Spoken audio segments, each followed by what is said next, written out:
Hi అండి, అందరికీ నమస్కారం. Welcome to విజువలాగ్స్.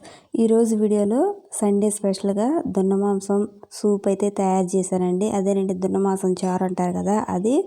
సో దున్న మాంసం అంటే కొంతమంది తెలియకపోవచ్చు, బీఫ్ సూప్ అండి ఇది. Beef curry, beef soup.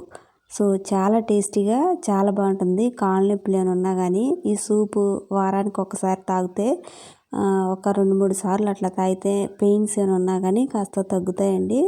చాలా టేస్టీగా చాలా బాగుంటుంది. రైస్లోకైనా బాగుంటుంది, ఉత్త తాగడానికి కూడా అద్దరిపోతుందండి.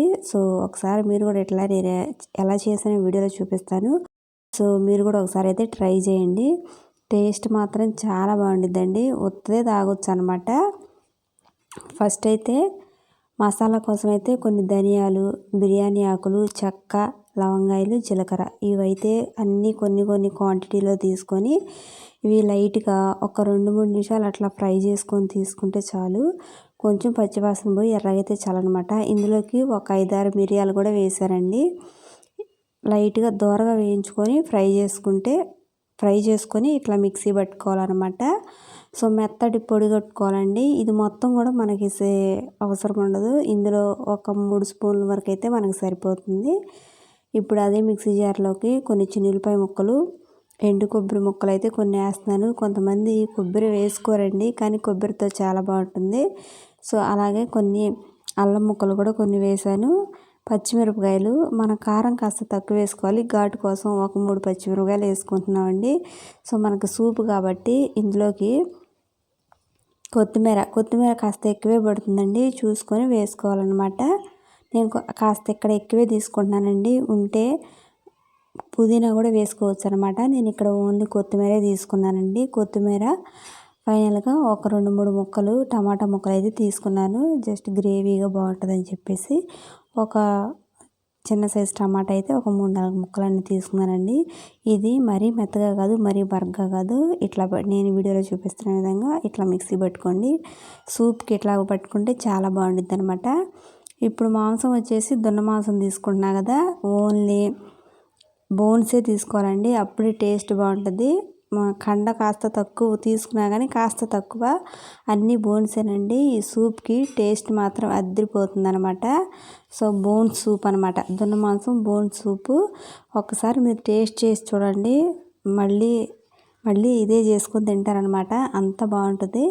సో ఈ బీఫ్ తీసుకొని ఒక 2-3 సార్లు మంచిగా అయితే వాష్ చేసుకోవాలండి.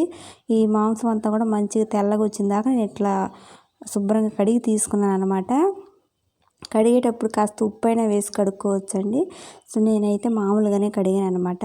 పొయ్యి మీద ప్యాన్ పెట్టేసి ఆయిల్ కాస్త ఎక్కువ వేసుకోవాలండి, బీఫ్ కదా. ఇప్పుడు ఇందులోకి పచ్చిమిరపకాయలు, ఉల్లిపాయలు అయితే కొన్ని అయితే వేస్తున్నాను. పచ్చిమిరపకాయలు అయితే ఒక 3 సన్నగా కట్ చేశానండి. ఉల్లిపాయ ముక్కలు అయితే ఒక చిన్న సైజు అయితే కట్ చేశాను. ఇందులోకి బిర్యానీ ఆకు ఒకటి కట్ చేసి కొద్దిగా చెక్క వేసానండి. సో ఇదంతా కూడా బాగా కలుపుకోవాలన్నమాట. కలుపుకొని ఇప్పుడు మనకి ఉల్లిపాయలు, పచ్చిమిరపకాయలు లైట్గా ఫ్రై అయితే చాలన్నమాట. అవి ఫ్రై అయిన వెంటనే ఇంక ఈ మాంసం తీసుకొని ఇందులో వేసేస్తున్నానండి. మాంసం కూడా మంచిగా ఉడికించుకోవాలి. సో మాంసం వేసి 1-2 సార్లు అట్లా బాగా కలిపేసుకొని ఆయిల్లో మనకి మాంసం అనేది మంచిగా ఉడకాలన్నమాట. ఉడికేటప్పుడే ఇందులోకి సాల్ట్ 2 స్పూన్లు అయితే వేసుకుంటున్నాను. సో కొద్దిగా చారు కాబట్టి ఎక్కువే పడుతుంది అనమాట. పసుపు 1 స్పూన్ అయితే వేస్తున్నానండి. వేసి ఈ మొత్తం బీఫ్ అంతా కూడా మొత్తం ఒకసారి బాగా కలుపుకోవాలన్నమాట. మనకి ఎంతసేపు ఉడికించుకుంటే కూర అనేది అంత టేస్ట్గా బాగా వస్తుంది. అలాగే బోన్స్ కూడా ఇవి నవలటానికి కూడా మంచిగా ఉంటుంది అనమాట. సో లోపల కంట కూడా మెత్తగా ఈ బోన్స్ కూడా ఉడుకుతాయండి. కొంచెం వండుకోవడానికి టైమే పడుతుంది అనమాట. సో టైం తీసుకొని వండుకుంటే సూప్ మాత్రం అద్దరిపోతుందండి. మూత పెట్టుకొని కొద్దిసేపు ఇట్లా ఉడికించుకోవాలి. సో చూడండి, ఒక 50% వరకు ఉడికిపోయింది. ఏమీ కలపముందులే ఓన్లీ ఆయిల్, పచ్చిమిరపకాయలు, ఉల్లిపాయలతోనే పసుపు, ఉప్పేసి ఎక్కువసేపు ఉడికించుకోవాలన్నమాట. ఇప్పుడు ఇందులోకి టమాటా ముక్కలు అయితే కొన్ని వేస్తున్నానండి. మరీ టమాటా ఎక్కువైతే అవసరం లేదు, కొన్ని ముక్కలు సరిపోతాయి. ఒక పెద్ద సైజు టమాటా ఒకటి సరిపోతుందండి. సో వేసుకొని ఒకసారి కొద్దిగా లైట్గా మగ్గిన తర్వాత ఒకసారి బాగా అయితే కలిపేసుకుంటున్నాను. మొత్తం ఒకసారి బాగా కలిపేసుకోవాలండి. చూడండి, టమాటాలు కూడా బాగా మగ్గిపోయినాయి కదా, మళ్ళీ ఇంకోసారి అట్లా కలిపేసుకొని ఇందులోకి మనం ఇందాక తయారు చేసుకున్న పేస్ట్ అయితే మొత్తం ఇందులో వేసేసుకుంటున్నానండి. సో మెయిన్ ఈ పేస్ట్ వల్లే మనకి ఈ కూర అనేది మంచి టేస్ట్ కానీ చాలా బాగుంటుందన్నమాట. మనకి మసాలా ఎక్కువే పడుతుందండి, సూప్ లాగా చేసుకోవాలి కదా, వాటర్ ఎక్కువ వేసుకుంటాం కాబట్టి మసాలా కాస్త ఎక్కువ వేసుకోవాలి. సో ఈ మసాలా మొత్తం వేసుకొని మొత్తం ఒకసారి బాగా కలిపేసుకోవాలి. సో ఇది కూడా ఆయిల్లో కొద్దిసేపు ఇట్లా ఫ్రై చేసుకోవాలండి, నీళ్ళు ఏమి వేయకూడదు ఇప్పుడే. సో ఇప్పుడు వేసిన మసాలా కూడా ఇట్లా ఆయిల్లో ఉడకాలన్నమాట కొద్దిసేపు. టేస్ట్ మాత్రం అల్టిమేట్గా ఉంటుందండి, చాలా బాగుంటుంది. మీరు కూడా ఒకసారి ఇట్లా ట్రై చేయండి అసలు. సో లెగ్ పెయిన్స్ ఏమైనా ఉన్నా కానీ ఖచ్చితంగా నెలకి ఒక 4-5 సార్లు అట్లా ఈ సూప్ చేసుకొని తాగారంటే ఓన్లీ బోన్స్తో టేస్ట్ బాగుంటుంది. అలాగే కాళ్ళు కూడా మంచిగా పెయిన్స్ అనేవి తగ్గుతాయట. సో చాలా బాగుంటుంది, ఒకసారి మీరు కూడా ట్రై చేయండి. ఇప్పుడు ఇందులోకి తగినంత కారం వేసుకోండి. కారం మరీ ఎక్కువ వద్దండి, ఎందుకంటే అన్ని స్పైసీ మసాలాలు వేస్తాం కాబట్టి నేను చూసుకొని ఒక 2-3 స్పూన్లు వరకే వేసాను అనమాట. ఇందులోకి నేను ఇందాక తయారు చేసుకున్న పొడి అయితే వేస్తున్నాను. ఇది కాస్త ఎక్కువ ఘాటుగానే ఉంటుంది కాబట్టి మనం చూసుకొని ఒక 2-3 స్పూన్లంత అయితే వేసుకోవాలి. సో నేనైతే అంతే వేసానండి. వేసి ఒకసారి మొత్తం ఇదంతా కూడా కలిపేసుకొని ఇప్పుడు ఇందులోకి వాటర్ వేసుకోవాలి. నేను 2 లోటాలు వాటర్ అయితే వేసాను అనమాట. సో ఇందులోకి మిక్సీ గిన్నెలో కూడా కొద్దిగా వాటర్ కలిపేసి ఇందులో వేసేస్తానండి, కొద్దిగా మసాలా ఉంది కాబట్టి. మళ్ళీ ఇంకాస్త వాటరు ముక్కలన్నీ మునిగేదాకా ఎక్కువ వాటర్ అయితే పోసుకోవాలి. సో చూడండి వాటర్ అంతా వేసుకొని ఒకసారి మొత్తం ఇట్లా బాగా అయితే కలిపేసుకోవాలన్నమాట. చూడండి ఇట్లయితే మొత్తం కలిపేసుకుంటున్నాను.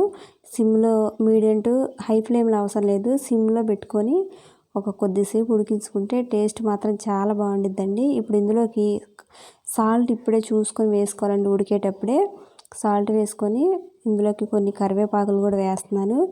వేసి ఒకసారి మొత్తం బాగా కలుపుకోవాలన్నమాట. నేనైతే మీడియం ఫ్లేమ్లో పెట్టి ఒక 20 నిమిషాల వరకైతే ఉడికించానండి. చాలా టేస్ట్గానే చాలా బాగుందన్నమాట ఈ సూప్ వచ్చేసి.